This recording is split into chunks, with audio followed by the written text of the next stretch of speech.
오늘은 투자론 하기로 했었죠. 내년 9월달 수준으로 그냥 강의하기로 했으니까 그렇게 합시다. 자, 70페이지. 우리 교과서는 70.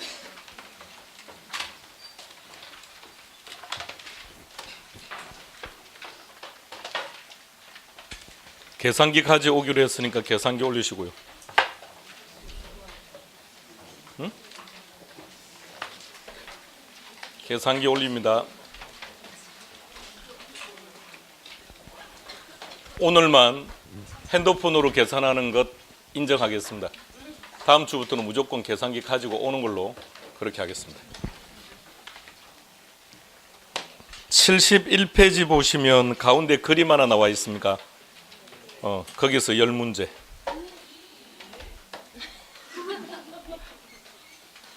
따라서 계정 하나하나가 전부 다 시험 문제니까 집중해서 정리할 수 있도록 하셔야 됩니다. 단위당 예상 임대료부터 마지막까지 쭉 확인합니다.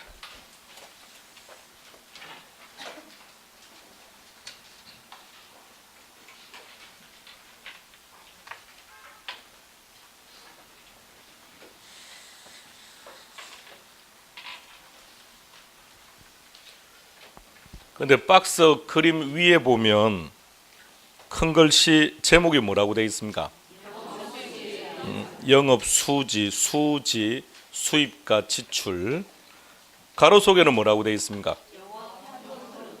똑같은 얘기입니다. 동의어입니다. 캐시프로를 번역을 하다 보니까 수지라고 번역하기도 하고 또는 흐름이라고 번역하기도 합니다. 73페이지 가겠습니다. 거기도 그림이 하나 나와 있을 겁니다. 그림 바로 위에 제목은 뭐라고 되어 있습니까? 또 이상한 단어가 하나 보입니다. 지분 복귀액이라고 되어 있습니다. 그리고 박스 안으로 들어가서 순서대로 확인해 보시고요.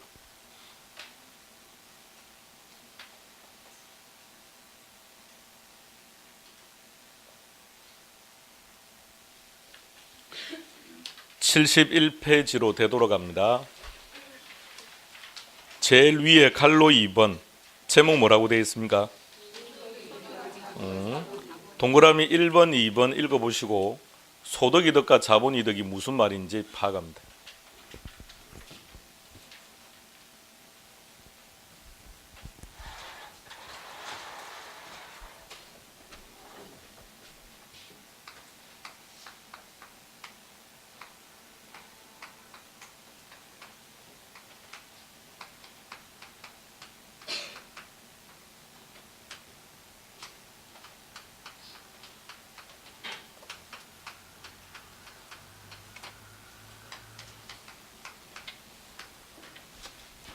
시작합시다. 자, 펜 놓으시고요. 펜 놓으시고, 자, 몸 푸세요. 몸 풀어요. 머리 맑게 하세요.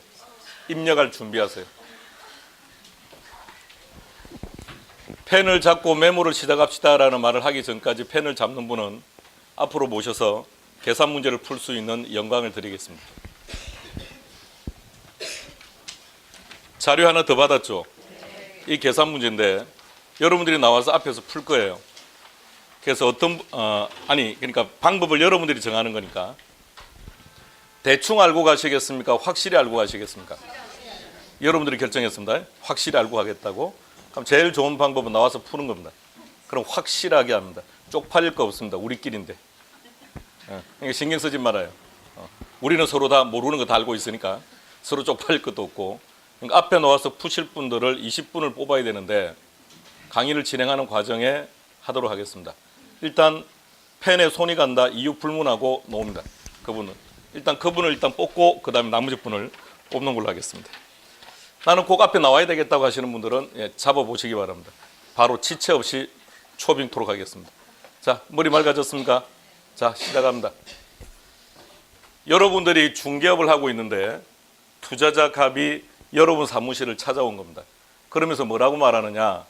상가를 하나 사려고 하는데 이거 지금 사는 게 좋겠습니까? 아니면 좀 기다려 볼까요? 라고 여러분들에게 자문했습니다. 뭐라고 대답하시겠습니까? 응? 그러니까 지금 사라고 하시겠습니까? 좀 기다려 보라고 할 겁니까? 그렇죠. 그렇게 해야죠. 조금 이따 사세요. 그럼 이 사람 갈 거 아닙니까? 옆집으로. 그럼 의미가 없으니까 일단 사라고 해야죠. 그러면 갑돌이가 여러분들에게 이렇게 얘기할 겁니다. 투자 분석해달라고. 그럼 여러분들은 뭐라고 답변할 겁니까? 계산 문제를 포기했기 때문에 투자 분석을 못해요라고 할 수는 없는 거니까 그래 지금 하는 거예요. 자, 그럼 여러분들은 갑돌이에게 물어보는 겁니다.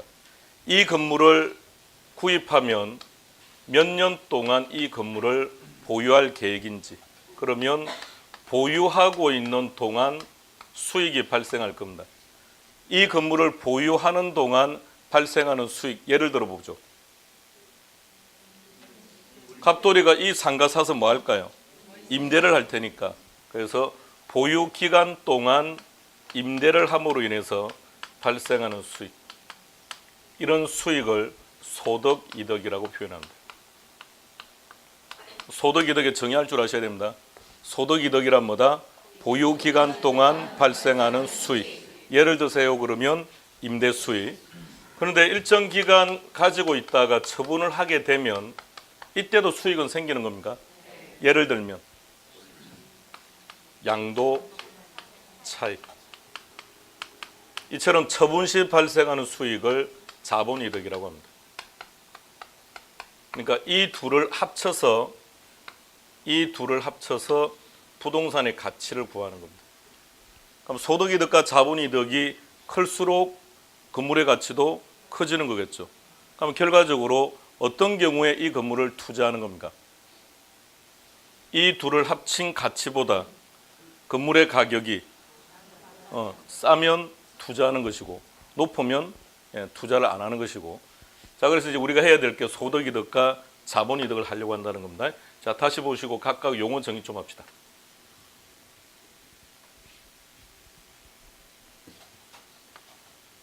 양도 차익은 어떻게 구하는 겁니까?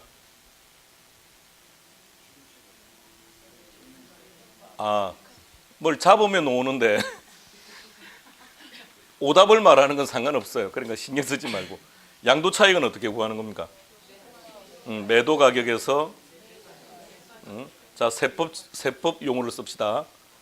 매도 가격이라고 말을 하기도 하는 그 매도 가액은 개론적 학문적인 용어고 세법에서는 뭐 양도 가액 이렇게 말하죠. 마이너스 필요 경비라고 말합니다. 그러니까 필요 경비 속에는 건물을 취득할 당시 지급한 돈, 취득 가액도 들어가고 건물을 가지고 있음으로 인해서 재반 수리비들, 물론 자본적 지출을 이야기하는 겁니다. 자, 자본지출은 다음에 공부하시면 되고 수리비라든지 공인중개사에게 지급했던 보수라든지 등등등을 다 합칩니다. 우리는 단순하게 두 가지만 가지고 따집시다. 취득가액하고 양도가액하고. 건물을 살 당시 10억 주고 샀답니다. 그리고 일정한 기간이 지나서 이 건물을 처분할 때 12억에 팔았답니다. 그럼 양도 차익은 2억이 나온 겁니까? 그럼 잘 봐요. 이 건물을 취득하는 과정에 내 돈, 지분이 얼마가 투입된 겁니까?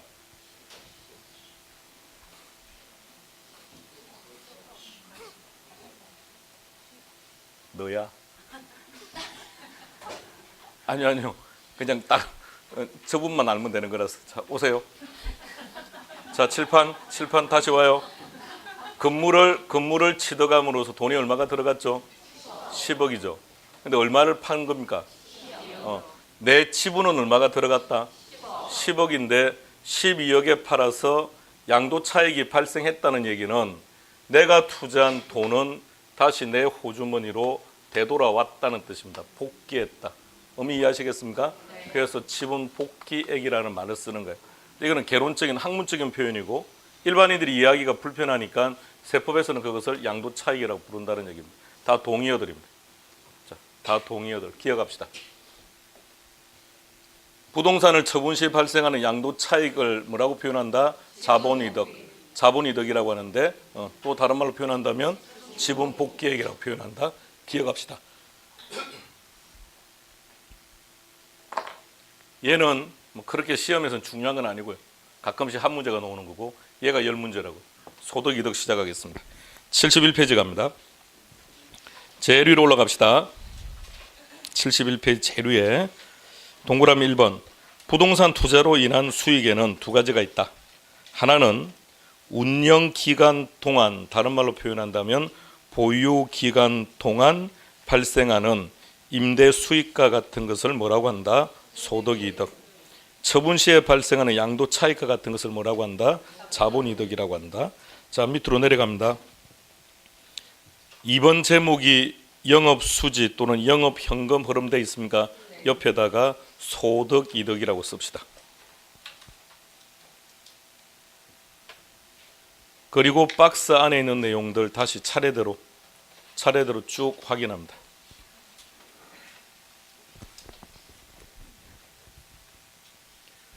굵은색으로 표기된 단어가 있습니까? 몇 개가 있습니까? 5개. 그 5개가 모두 다 소득이득입니다. 5가지가 모두 다 소득이득. 자, 차례대로 배열합시다. 시작.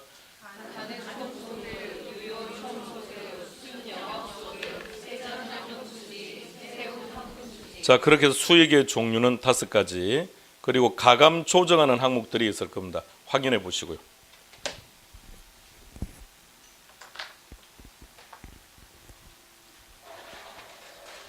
다시 시작합시다. 옵니다. 소득이득입니다.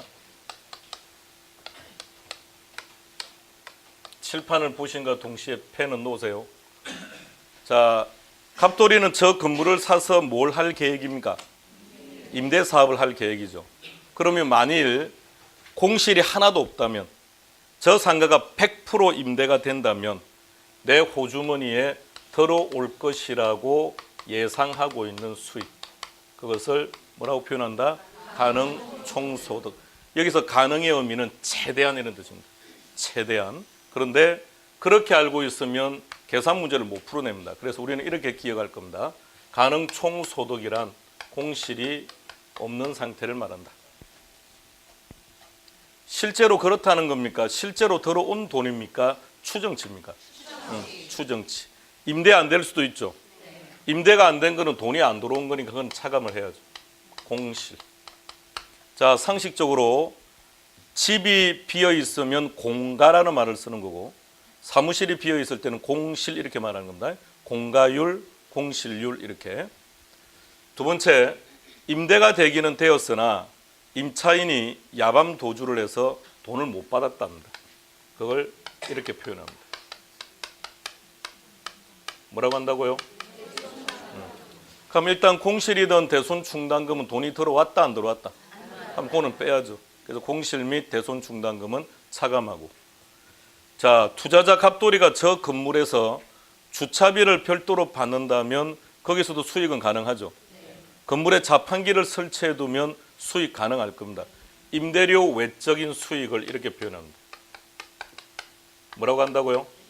그럼 이렇게 가감 조정하면 이제 실제로 내 호주머니에 들어온 유효, 실제로 내 호주머니에 들어온 수익, 유효 총소득이라고 말합니다.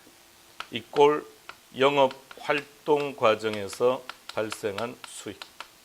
유효 총소득을 다른 말로 뭐라고 한다고요? 이걸 기억해야 돼요. 자, 기억합니다. 영업 수익.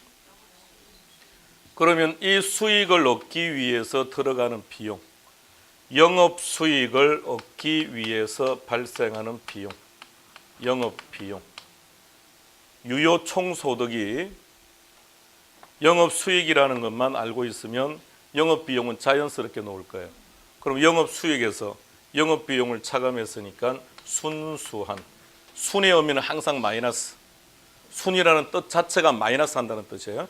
그래서 영업 수익에서 영업 비용을 차감했으니까 순수한 영업 활동 과정에서 발생하는 수익. 뭐라고 표현한다고요? 순영업 소득은 자기 자본과 타인 자본을 합친 총자본 때문에 발생하는 수익입니다. 순영업 소득은 뭐라고요? 자기 자본과 타인 자본을 합친 총자본 때문에 발생하는 수익. 총자본은 무엇과 무엇으로 구성되어 있다? 자기 자본과 타인 자본. 그럼 자기 자본은 자기 돈이니까 상관없는데 타인 자본은 남의 돈이니까 어떻게 해야 됩니까? 갚아야죠. 상환을 해야죠. 그래서 부채 서비스세. 남의 돈을 갚았다고요. 총 자본에서 남의 돈은 갚았으니까 이제 남아있는 돈은 뭐가 됩니까? 다시 방금 총 자본은 무엇과 무엇으로 구성되어 있다? 자기 자본과 타인 자본. 타인 자본은 상환한 거죠. 그럼 이제 뭐만 남아있는 겁니까? 자기 자본만.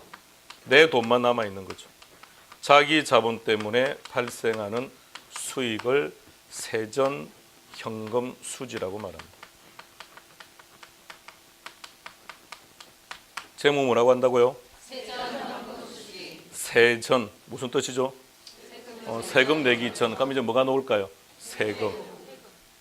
제목이 뭐라고 했습니까? 영업수익. 그러면 영업활동 과정에서 발생한 소득에 대해서 부과하는 세금. 그래서 영업소득세. 차감하면 이제 세후 현금 수지가 됩니다.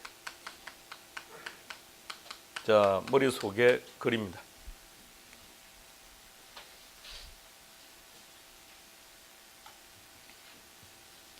가유순세세 안 됩니다. 가공기유 더 안 됩니다. 그딴 식은 의미가 없어요. 이 내용을 머릿속에 집어넣는 게 중요한 게 아니라 답을 찾는 데 필요한 형식으로 입력하셔야 됩니다. 그러니까 앞뒤로 갔다 왔다 이렇게.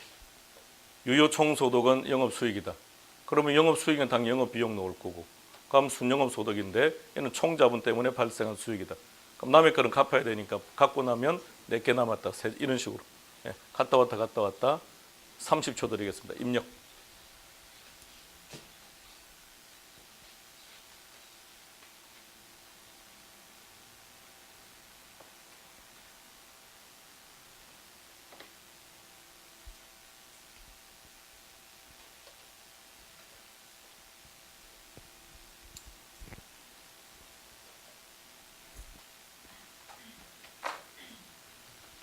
같이 합니다. 자, 여러분들은 칠판에 있는 것을 머릿속에 입력할 때 지금 제 입에서 나오는 멘트대로 입력하시는 겁니다. 자, 칠판 보고 제 멘트는 듣고, 자, 칠판은 보고 계시고요. 가지고 있는 건물 100% 임대가 된다면 내 호주머니에 들어올 것이라 예상되는 돈. 임대가 안 됐다. 공실. 임대는 되었지만 임대료를 못 받았다. 임대료 외적인 수익들. 가감 조정하며 놓는 게 유효총소득 이꼴. 그러면 영업활동 과정에 이 수익을 얻는 과정에 발생하는 비용들이 있을 겁니다. 영업비용을 차감하면 세 번째, 순영업소득이란 총자본의 의미는 자기 자본과 타인 자본, 남의 돈은 갚아야 되니까 갚읍시다. 하면 남은 것은 순수한 내 돈이다, 그죠? 그걸 뭐라고 한다고요? 이꼴 세전이라고 했으니까 세금을 내면 되는데 용어는 조금 더 정확하게 기억합시다. 영업수익 모두 다 영업수익이에요. 실제로는 임대사업이라는 영업활동을 하고 있는 거니까. 그래서 영업활동 과정에 발생한 소득에 대해서 부과하는 세금, 영업소득세 차감하면 마지막 방금 제 멘트처럼 그렇게 입력하셔야 됩니다. 그래 문제를 찾아요. 자, 시험 문제는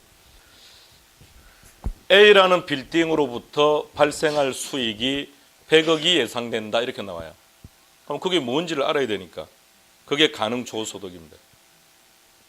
빌딩을 투자했을 때 공실이 없다면 100억의 수익을 예상하고 있다 이렇게 놓는다고요. 그리고 자기 자본과 타인 자본을 합친 총 자본 수익률이 10%다. 투자 금액은 100억이다.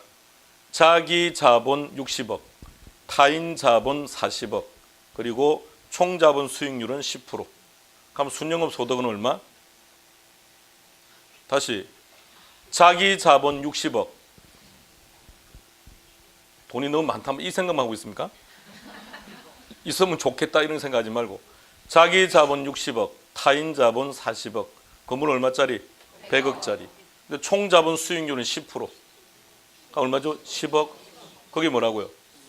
그래, 그렇게 놓는다고요. 그러니까 순영업 소득이 10억입니다. 이건 초창기 문제고 요새 나오는 문제는 그렇게 안 준다는 얘기죠. 그러니까 방금처럼 이렇게 이게 가능해야, 그러니까 이렇게 단순하게 가요순 이 의미가 없다는 겁니다. 그러니까 갔다 왔다 이렇게 정리가 가능해야 관련된 모든 문제를 다 풀 수 있습니다. 다시 머릿속에 그립니다.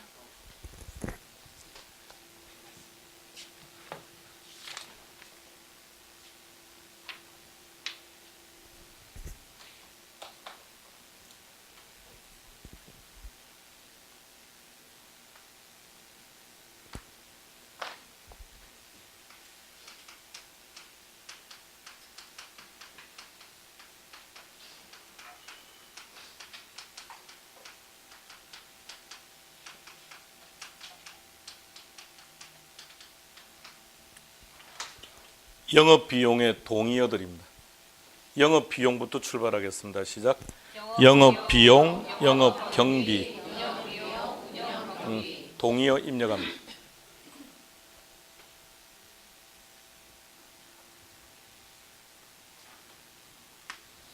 부채 서비스액은 일정액의 원금과 일정액의 이자를 합친 겁니다. 그래서 원리금이라 그래요. 그래서 원리금 상환액이라고 합니다. 그런데 계산 문제에서 즐겨 놓는 표현이 저당 지불액입니다. 저당 지불액은 기억납니까? 네. 어디서 놓던가요? LTV DTI 할 때 놓았죠. 어떻게 구했습니까? 저당 대부액 곱하기 저당 상수는 저당 지불액. 방금 하신 분은 다 기억입니다.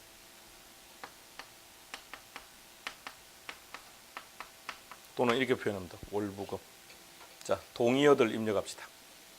부채부터 시작합시다. 시작. 부채 서비스액. 자, 다시 차례대로 입력하시고 단순히 내려오는 거 안 된다 그랬습니다. 갔다가 이렇게 공실이 전혀 없는 상태 가능조소득에서 공실 발생하고 공실은 아니지만 돈을 못 받았다. 그리고 기타 소득 그러면 필요 없는데 그냥 구태 예를 든다면 주차비를 통해 수익이 발생할 수도 있으니까 주차료 수익이라든지 그러면 자판기 수입이라든지 종류를 암기하지는 맙시다. 그럼 기타 소득은 어떻게 판단하는 겁니까? 임대료 수익 외에는 전부 다 기타 소득이 되니까. 자, 입력합시다.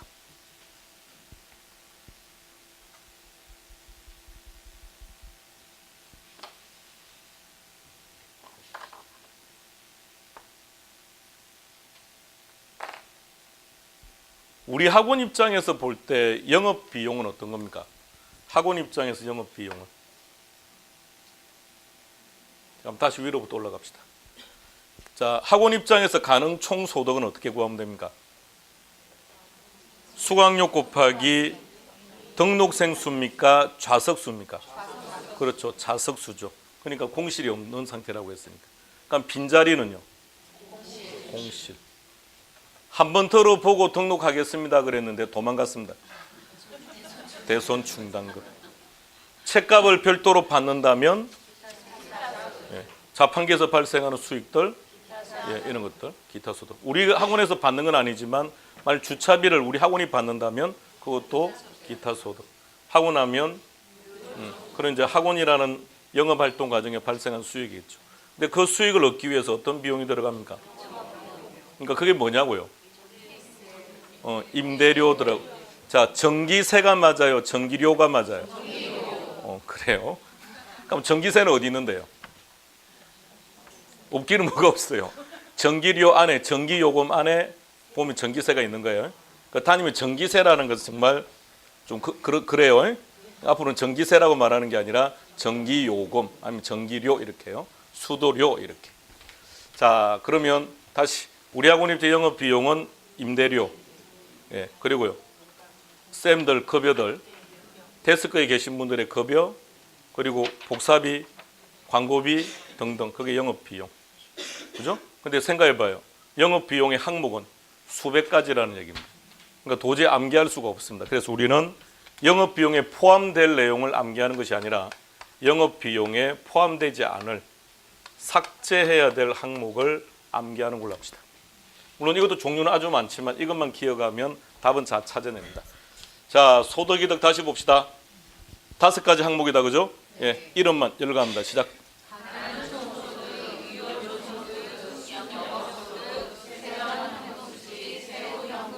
5개 중에 투자자가 가장 관심을 두고 있는 수익은 어떤 수익? 응? 순영업 소득이라고 한다면 순영업 소득이 아무리 많다고 한들 부채가 많으면 내 수중에 남는 건 적은 거 아닙니까? 세전이 아무리 많다고 한들 세금 많으면 의미 없죠. 그럼 투자자가 가장 관심을 두는 수익은 세후현금 수지. 근데 세후현금 수지를 구하는 과정에 4가지 항목이 차감되고 있습니다. 차감되는 항목 4가지 차례대로 열거합니다. 시작. 공실 및 대손 중단금. 그럼 그 4가지 항목이 차감되면 세후현금 수지가 나오는 거죠. 자, 근데 우리는 지금 영업비용을 하려고 합니다.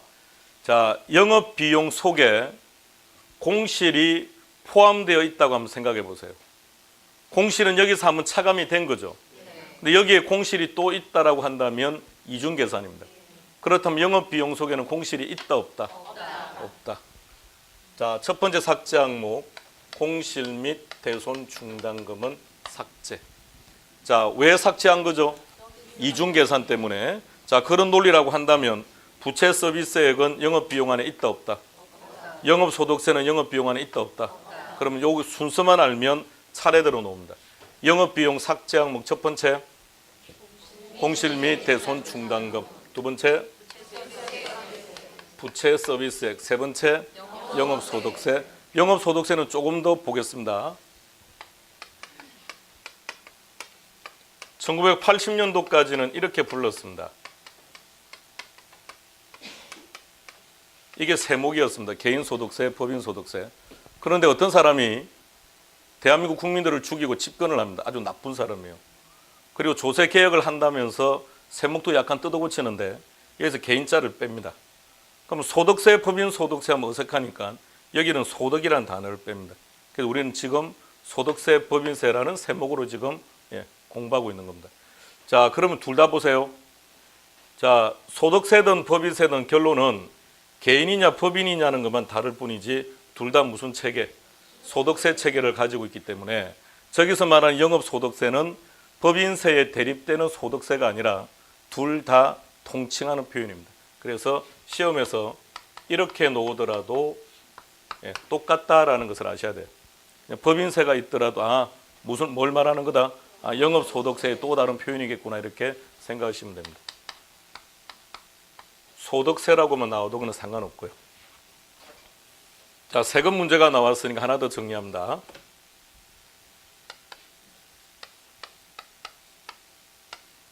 어제 국회 통과했죠. 예산안만 통과한 게 아니라 우리가 공부했던 주거복지 로드맵의 상당 부분 통과했습니다. 양도세 4월 1일부터 20% 30% 상향 조정되는 거 확정났습니다. 그래서 4월 1일부터는 다주택자들이 집을 팔면 세금을 허벌나게 내야 됩니다. 장기보유 특별공제도 혜택도 없고요. 그럼 이제 다주택자들은 어떤 행동을 취할까요? 정리를 하게 될 거예요. 근데 자녀에게 정리하면 여기 세금은 많습니다. 아내에게, 그러니까 부부끼리 정리하는 것은 세금이 그냥 거의 없다고 보시면 돼요. 왜 부부끼리 정리할 때는 세금이 거의 없을까요? 자, 상속과 정리의 공통점이 어떤 거죠? 세대를 띄면 그때 세금을 부과하는 게 목적이에요. 정년은 같은 세대에서 움직였죠. 그러니까 어차피 시간이 얼마 지나지 않으면 다른 세대로 넘어갈 거기 때문에 그때 세금 부과하면 되는 거니까요. 그래서 부부끼리 정리하는 것은 구태 세금을 많이 부과할 필요는 없다는 겁니다. 그러나 어쨌든 정리를 하면 재산은 어떻게 되는 거죠? 나뉘어져 있기 때문에 그러면 이제 상대적으로 세금은 조금 완화되겠죠. 그러니까 정리하든지 아니면 시장에 놓든지 어떻게 될 것 같습니까? 정리하는 겁니까? 시장에 놓는 겁니까? 응? 자, 갑시다. 뭐 자기들 마음이겠죠. 많이 놓으면 좋겠는데, 그죠? 자, 하나만 더요. 영업소득세하고는 관련 없는 내용인데 취득세와 재산세를 비교해 봅시다. 이 둘의 차이점을 구분해 보시죠. 취득세와 재산세.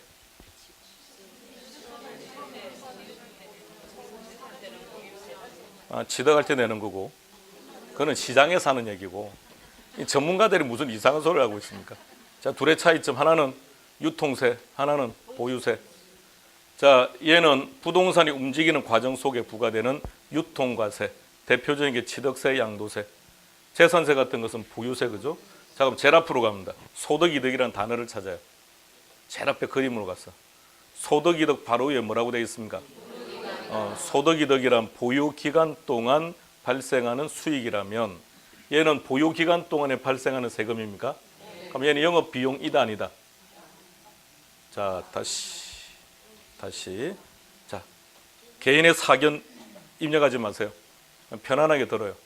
자, 소득이득은 보유기간 동안에 발생하는 거죠. 재산세는 보유기간에 발생하는 세금이죠. 얘는 영업비용이다 아니다? 영업비용이다.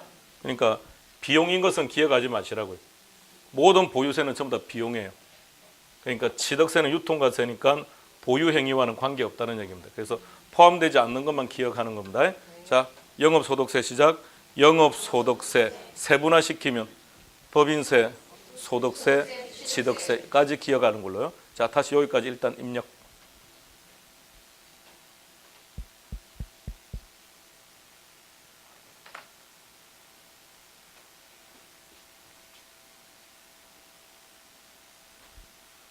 순영업 소득을 찾아보세요. 순영업 소득 찾았습니까? 자, 하나 기억하고 갑시다. 순영업 소득은 상각 전 순영업 소득이라고 말합니다. 이때 상각이라는 게 뭐죠? 감가상각. 자, 그러면 순영업 소득이 상각 전이라고 했으니까 영업 비용 안에는 감가상각비가 있다는 얘기입니까? 없다는 얘기입니까? 여기에 감가상각비가 있다고 생각해요. 감가상각비 여기에 있으면 이미 순영업 소득을 구하는 과정에 감가상각비를 차감한 거죠. 그럼 얘는 뭐라고 불러야 됩니까? 상각후라고 해야죠. 이해되시겠습니까? 그럼 상각 전이라고 했으니까 영업 비용 안에 감가상각비가 있다 없다? 없다. 감가상각비는 삭제 항목이기 때문에 그렇다는 얘기입니다. 감가상각비도 영업 비용에서 삭제한다.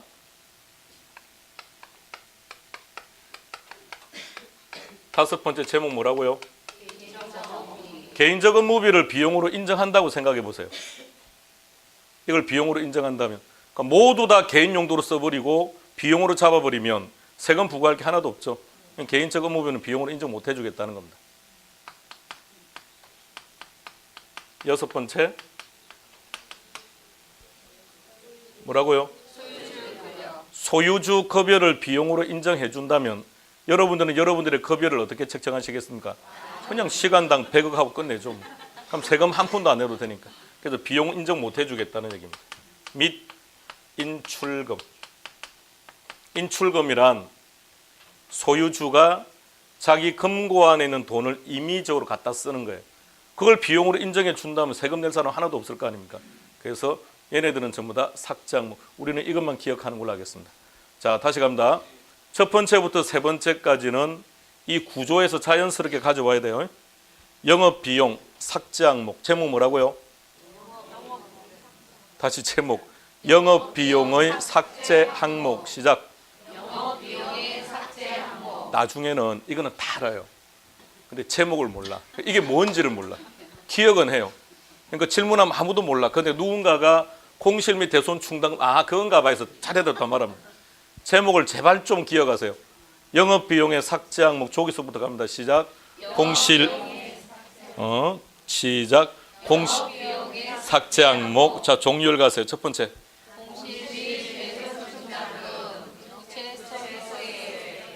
영업소득세. 영업소득세. 세분화시키면 법인세, 소득세, 취득세. 네 번째. 계속. 암기합시다.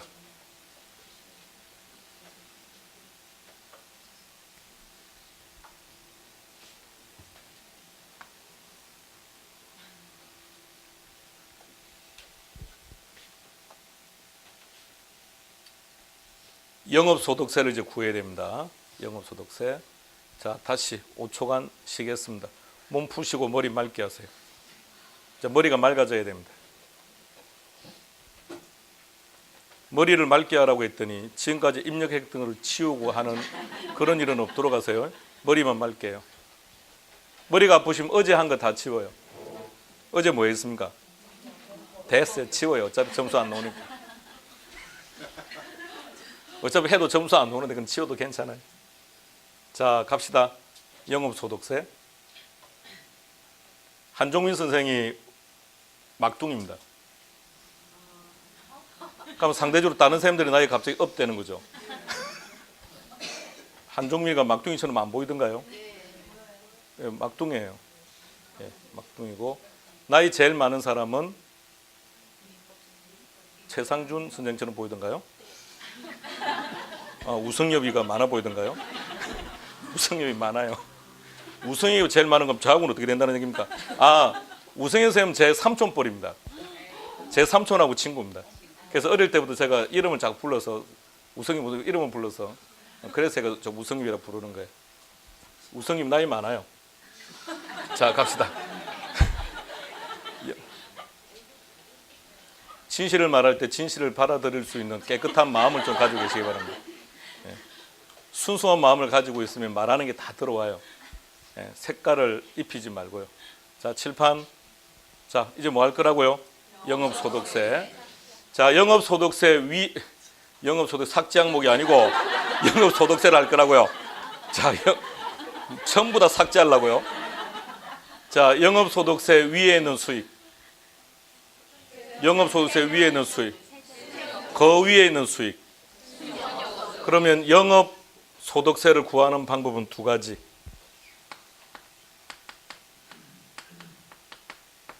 영업소득세를 구하는 방법은 첫 번째, 순영업소득. 순영업소득에서 출발해서 영업소득세를 구할 수도 있고, 두 번째는 세전 현금수지에서부터 출발해서 구할 수도 있습니다. 자, 구조를 잘 봐요. 순영업소득에서 더할 거 있으면 더하고 뺄 거 있으면 뺍니다. 그렇게 하고 나면 나오는 금액을 이렇게 표현합니다. 뭐라고 표현한다고요? 용어 좀 기억하셔야 됩니다. 과세소득. OX 결정해 보세요. 기출지문입니다. 과세소득이 적자라면 세전현금수지와 세후현금수지는 동일하다. 그러니까 지금은 재를 보는 게 아니라 적을 봐야 돼요. 다시 갑시다. 과세소득이 적자라면, 세법에서 말하는 과세표준입니다. 과세소득이 적자라면 세전현금수지와 세후현금수지는 동일하다. 5. 그러니까 얘가 적자면 세금 부과할 게 없지 않습니까? 그럼 저기서 영업소득세가 동일하다는 얘기니까. 그러니까 위에 있는 금액, 아래에 있는 금액은 똑같아야죠. 자, 과세소득에 세율을 곱합니다. 세율을 곱하면 영업소득세가 나옵니다. 자, 구조를 머릿속에 그려봅시다.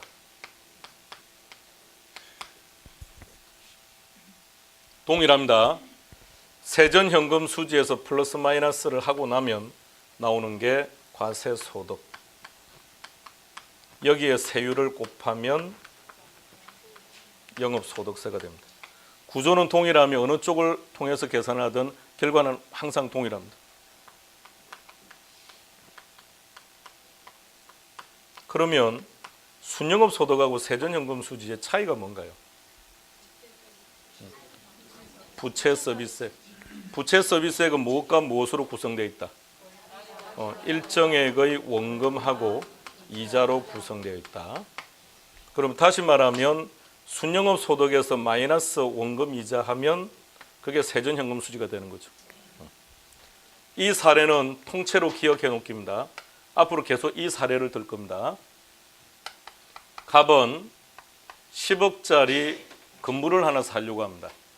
자금이 부족해서 자기 돈 6억 투자하고 은행에서 4억을 대출받습니다.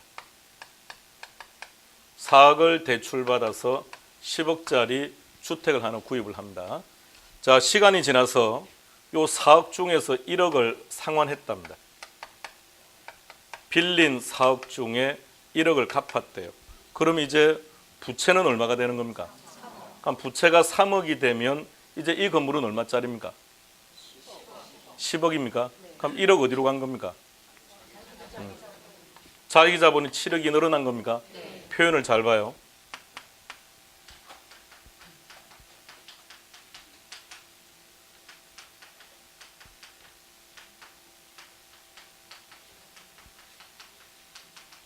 일단 단어가 조금 어렵습니다. 시작. 원리금이 되면 틀리는 겁니다.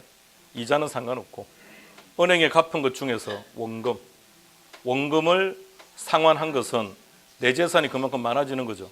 그러니까 지분 형성분이다 이렇게 말하는 겁니다. 세금은 소득에 대해서 부과합니다. 늘 TV에서 나오는 말, 소득이 있는 곳에 세금이 있다라는 말을 쓰는 거예요. 한번 따져봅시다. 자, 10억짜리 집을 사는데 대출을 4억을 받았다면 결론 내 재산은 6억인 거죠. 4억은 은행 거니까. 자, 근데 그 중에 1억을 갚았대요. 그럼 내 재산이 늘어난 겁니까? 얼마요? 1억 늘어난 겁니까? 그럼 그 1억에 대해서 세금 부과한다 안 한다? 무조건 소득이 있으면 세금은 부과합니다. 그럼 원금에 대해서는 세금 부과한다 안 한다? 한다. 그러니까 원금은 세금 부과를 해야 될 대상이라는 얘기입니다. 이자는 비용이기 때문에 그런 세금 부과 대상이 아니고요. 자, 일단 이 말부터 이해해 보세요. 자, 갑니다. 순영업 소득 안에는 원금과 이자가 포함되어 있다, 제외되어 있다. 자, 여기서 원금 이자를 빼면 세전이라고 했으니까 순영업 소득 안에는 원금과 이자가 있다, 없다? 있다. 이해된 거죠? 자, 원금은 세금 부과한다, 안 한다? 한다. 이 속에 원금이 있다고 했으니 그 원금은 과세소득에도 있다는 얘기입니다. 그러면 거기다가 세율을 적용하는 거니까 여기서는 원금에 대해서는 이미 정상적 처리가 다 이루어져 있다는 얘기입니다. 그래서 순영업 소득에서는 원금은 인식할 필요 없다. 문제는 이자가 문제입니다. 자, 이 속에 이자가 있다, 없다? 있다. 이자는 세금 부과 안 한다. 근데 그대로 두면 과세소득에도 이자는 있다. 그럼 이자에 대해서 세금 부과를 한다는 게 되니까 이자는 어떻게 한다? 이자 지급액. 이렇게 되는 겁니다. 다음. 자, 세전으로 오세요. 세전 현금 수지 안에는 원금과 이자가 있다, 없다? 없다. 이자는 세금 부과한다, 안 한다? 안 한다. 이 속에 이자가 없으니까 이자는 여기도 없다는 얘기입니다. 그럼 이자는 세금 부과 안 하는 거죠. 그럼 이미 이자는 정상적으로 처리가 되어 있다는 얘기입니다. 문제는 원금이 문제입니다. 이 속에 원금 없다. 근데 원금은 세금 부과한다. 그럼 여기도 원금이 없다는 얘기니까. 그럼 원금에 대해서 세금 부과를 지금 안 하고 있는 거니까 원금은 어떻게 한다?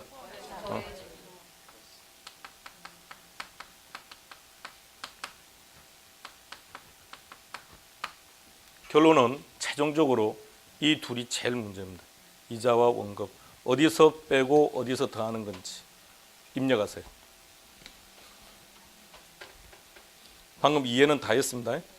이제는 이해 같은 소리 하지 말고요. 이해를 했는데 답은 못 찾아요. 유치하지만 이렇게 기억하는 걸로. 자, 만인의 연인이니까 기억하세요. 순위. 그리고 이렇게 기억하는 걸로. 기억하세요. 근데 문제가 하나 있습니다. 순위는 기억했으나 어디에서 순위가 노는지를 몰라서 답을 못 찾아요. 제발 좀 기억하세요. 제발. 순위 세원. 근데 문제는 순위는 알고 있는데 더하는 건지 빼는 건지를 모르면 또 엉망진창이 됩니다. 자, 그거부터 빨리 입력. 자, 둘 다 공통적으로 플러스 항목에는 대체 충당금이라는 게 있습니다. 뭐라고 표현한다고요? 공통적으로 플러스 항목에는 대체 충당금이 있습니다. 아파트 관리비 내실 때 대손 충당금, 거기 보니까 하자보수 충당금 이런 거 있죠. 그럼 일정 기간이 지나서 그 돈을 가지고 하자보수를 했다고 전제해봐요. 그럼 내 아파트 가치는 올라갑니까? 그럼 세금 부과 해야죠. 아니 그냥 다른 생각하지 말고 하자보수를 해서 건물의 가치가 좋아지면 가격이 올라간 거니까 세금 부과 해야 되는 거니까 여기서 플러스를 한다는 얘기는 세금 부과하겠다는 얘기죠. 마이너스를 한다면 세금 부과를 안 하겠다는 뜻이니까 똑같은 의미로 보시면 되고요. 둘 다 공통적으로 마이너스하는 항목에는 감가상각비가 있습니다. 감가상각비는 뭐죠? 건물의 가치가 떨어졌죠. 그럼 재산 가치가 떨어졌으니까 세금 부과할 이유가 없죠. 감가상각비는 공통적으로 마이너스합니다. 따라서 공이다 대체 충당금은 더하고 감가상각비가 마이너스를 하기 때문에 이 두 가지 계정 때문에 여러분들이 틀릴 일은 없다고요. 결론은 이자다 원금이다. 이게 중요한 겁니다. 근데 어디에서 이자를 더하는지 빼는지, 어디에서 원금을 더하는지 빼는지 그것을 기억하는 게 우선입니다. 자, 그림, 머릿속에 그림입니다.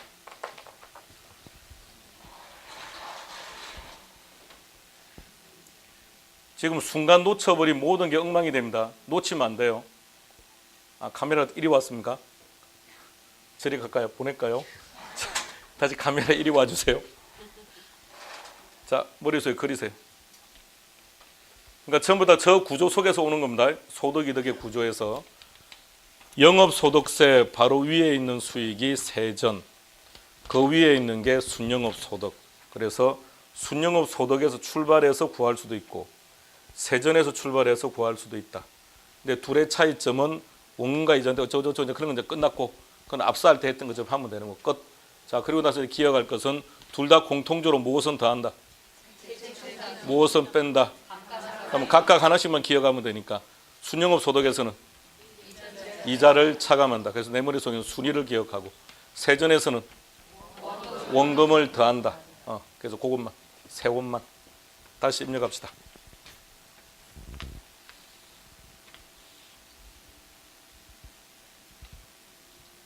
핸드폰에 칠판을 전부 다 한 컷 안에 다 집어넣으세요. 그래 이게 구성이 되니까 편할 테니까. 그러니까 어디에서 지금 놓은 건지 알아야 되니까. 영업소득세 빨간색으로 화살표를 해놓은 거는 추가로 더 봐야 되는 게 있다는 얘기니까. 그래서 핸드폰 한 컷 안에 몽땅 다 넣으세요. 넣고 그 다음에 좀 더 구체적으로 봐야 되겠다면 특정한 것을 찍어도 상관없는데 가급적이면 전체를 다 잡아둬요. 앞에 있는 그림까지 다 들어갈 수 있으면 다 잡아요. 그게 일단 제일 보기 편하실 겁니다. 자, 일단 전체 정리하고 다시 합시다. 칠판으로 옵니다. 자, 용어 좀 먼저 정리하세요. 소득이득과 자본이득. 소득이득이란 뭐다? 보유기간 동안 발생하는 수익. 자본이득이란 처분 시 발생하는 수익. 동의어 조금 더 기억해 놓고요. 소득이득은 다른 말로 뭐라고 표현하던가요? 아니 아까 책에 볼 때 영업수지 이런 말이 있었죠. 영업현금 흐름 이런 말이 있었죠. 동의어들입니다. 그게 다 시험 문제입니다. 소득이득이라고 부르기도 하고 영업수지라고 부르기도 하고 영업현금 흐름, 영업현금 수지든 영업현금 흐름이든 똑같은 표현입니다. 그 다음에 자본이득은요. 이런 용어를 썼습니다. 자, 용어부터 다시 한번 구경합니다.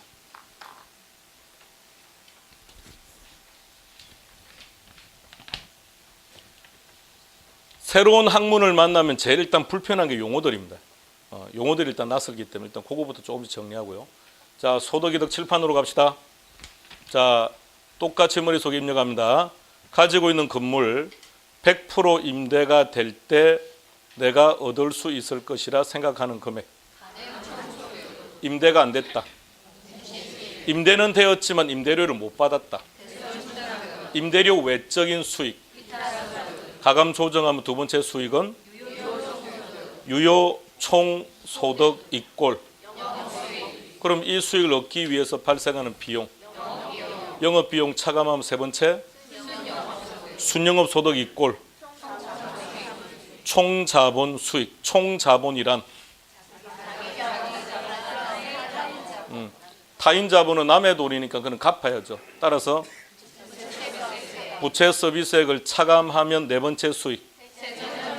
이꼴 우리가 잠시 후에 총자본 수익률, 자기자본 수익률을 할 겁니다. 그러니까 각각 어떤 수익인지 알아야 돼요. 그래 쉽게 가니까.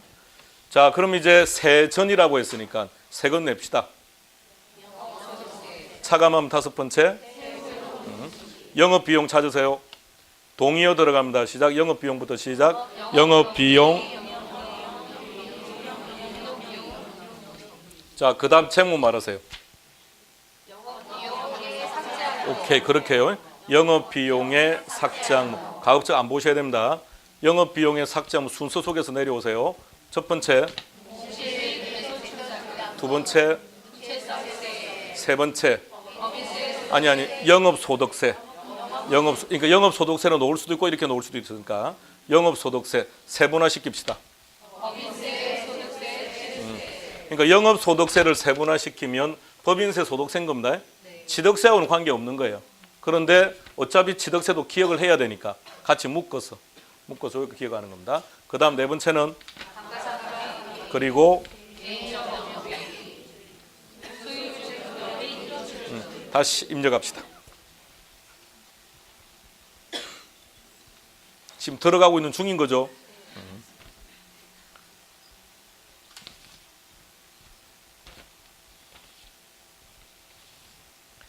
부채 서비스액을 찾습니다. 찾아라는 것은 칠판에서 찾아라는 게 아니라 머릿속에서 찾으라고요. 머릿속에 들어가 있는 것 중에서 찾았습니까? 동의어 부채부터 시작합니다. 시작. 부채 서비스액.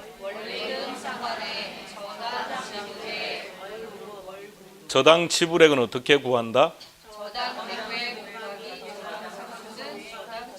저당 대부액 곱하기 저당 상수는 저당 지불액. 시작. 저당 대부액 곱하기 저당 상수는 저당 지불액. 방금 말씀하신 것은 허벌나게 놓을 겁니다.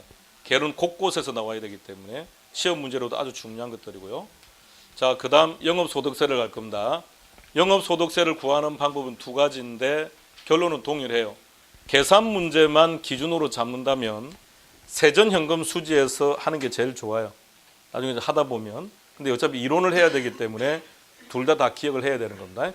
자, 하나는 순영업소득에서 하나는 세전에서 둘 다 공통적으로 플러스하는 항목은 대체충당금, 공통적으로 마이너스하는 항목은 감가상각비. 각각 하나지만 한 가지씩만 기억하자 그랬습니다. 우리식으로 첫 글자를 땄을 때 순이하고 세원하고 서세원을 기억하면 안 돼요. 다음에 또 서자를 또 막 찾으면 안 되니까 세원하고. 자, 그럼 순영업 소득에서 이자는 차감.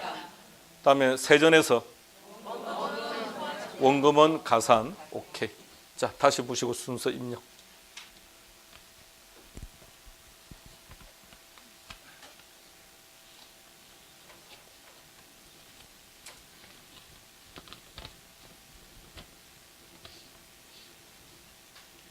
영업비용 삭제 항목은 훨씬 지금 많이 했고 이 영업소득세 구하는 과정만 여러분들과 같이 지금 4번 했습니다. 4번을 되내겠습니다. 끝날 때쯤 되면 10번 이상 할 겁니다. 그러니까 수업 시간에 집중해서 같이 하면 집에 갈 때쯤 되면 머릿속에 100% 다 들어갈 겁니다. 단 문제는 집에 가면 다 사라져 있다는 게 문제긴 한데 집에 가기 전까지 입력은 자신이 있습니다. 그러니까 수업 시간에 올인하세요. 그러면 무조건 다 머릿속에 들어갈 거니까요. 자, 요게 소득이득입니다. 여기서 10문제입니다. 자, 오늘 자료 보세요. 1번 문제. 1번 문제 시작합니다.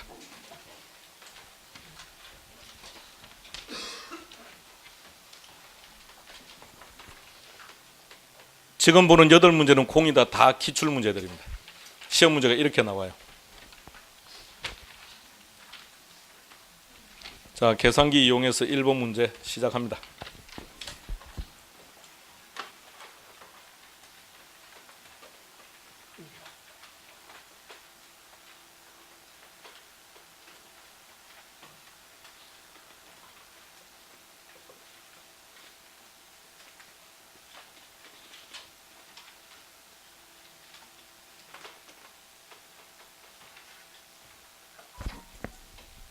빨리 하실 필요 없어요.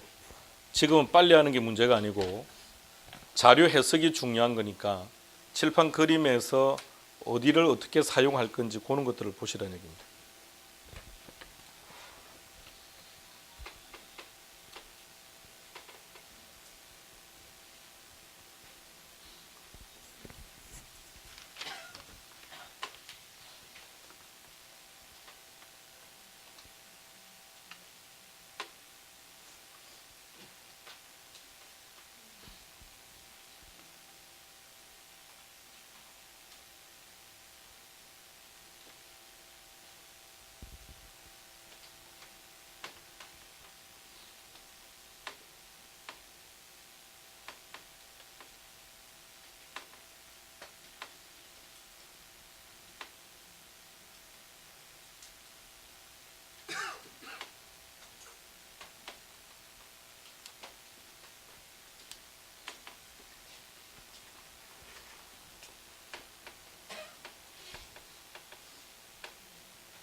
직접 풀어봐야 됩니다.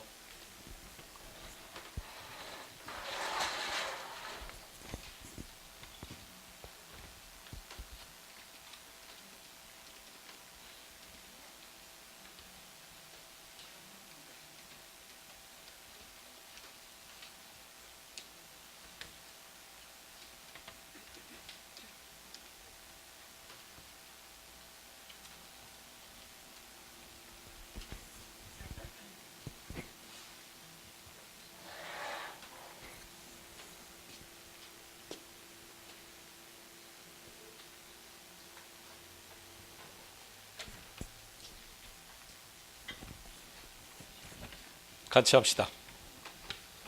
자, 계산기 세팅하세요. 계산기 세팅해서 0으로 만들어요. 자, 시작합니다. 첫 번째, 가능 총소득이란 뭐다? 공실이 없는 상태다. 근데 공실이 없는 상태라고 기억을 한다고 해서 답이 바로 나오는 건 아닙니다. 그러니까 1번 문제처럼 문제를 딱 만나면 임대차 조건을 빨리 찾아요. 임대차 조건. 그럼 1번 문제에서는 임대차 조건이 어떻게 되어 있습니까? 호당 임대료의 가능 호수죠. 그죠? 그럼 이게 공실이 없다고 했으니까 그냥 곱하면 되겠네요. 자, 계산기 누르세요. 600 곱하기 40. 계산기 눌러요. 자, 그럼 나온 금액의 이름이 뭐가 된다고요? 가능 총소득. 자, 근데 공실 찾으세요. 자, 구분해 보세요. 이론 형태가 나올 때는 이렇게 나와요. 공실 및 대손 충당금이라고. 계산 문제는 지금까지 100% 이렇게 나와요. 공실률이 이렇다고. 공실률이 몇 프로? 그럼 지금 계산기에 나와 있는 금액에서 10% 구해서 빼면 되죠. 근데 그렇게 하지 맙시다. 시간 걸리니까. 그러면 10%가 공실이면 몇 프로가 들어온 겁니까? 곱하기 0.9를 치면 됩니다. 그래야 시간을 절약해요. 거기서 곱하기 0.9를 치세요. 그럼 나온 금액의 이름이 뭐가 되죠? 유효 총소득이 되는 겁니다. 자, 거기서 상식적으로 하나 볼게요. 방금 0.9를 쳤죠? 자, 이때 0 안 치도 되고 그냥 0.9만 치면 돼요.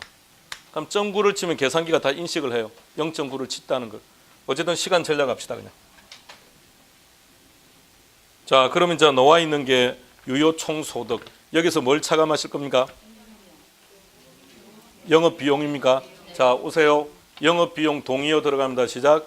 영업비용, 영업경비, 운영비용, 운영경비. 찾아봅시다. 어디 있습니까? 운영비용 1600 차감하세요. 차감하면 놓은 금액의 이름 순영업소득. 순영업소득. 순영업소득에서 이제 뭘 차감하실 겁니까? 부채, 서비스액, 동의어가 원리금, 상환액이 얼마라고요? 그럼 거기서 9천을 차감하세요. 9천을 차감하면 얼마가 나옵니까? 1억 천. 1억 천이 뭐죠? 자, 이제 세금 구해야죠. 자, 시작해 봅시다. 오세요. 세전 현금 수지가 지금 얼마 나왔다고요? 이게 1억 천 나왔습니다.